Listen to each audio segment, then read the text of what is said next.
ఏమో బాగుంది, ఉమ్. సంతోషం ఉంది. మాకేమో ఇబ్బంది ఉంది. అంటే ఫ్రీ బస్సు పెట్టడం వల్ల మహిళలకు కానీ వాళ్ళకి వాళ్ళకి మంచిగా ఉంది. ఉంచితే మంచిగా ఉంటుందా, తీసేస్తే మంచిగా ఉంటుందా? ఎట్లా మంచిగా ఉంటుందో తెలియదు కానీ వాళ్ళకైతే మంచిగా ఉంది.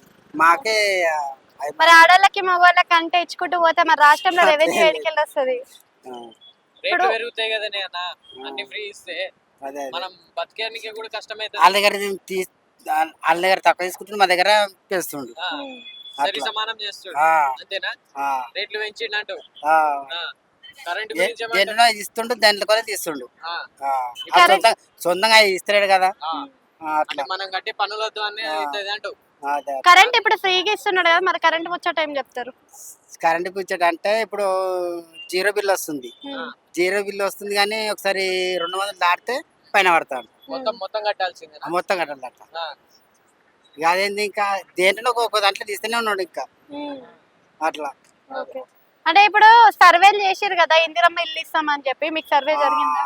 అది మాకు మర్చిపోయినా కానీ ఇందిరం ఇంట్లో ఇస్తా ఇస్తా ఇస్తా అని ఎగదగిన మొత్తం. ఇప్పుడు కేసీఆర్ ఉన్నప్పుడేమో ఇస్తా ఇస్తా ఇస్తా అని ఆ వచ్చమ్మనికే వెళ్ళిపోయిండు.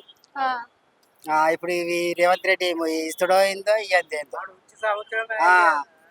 అదే మరి ఇచ్చేది ఏందో ఇయ్యంతే.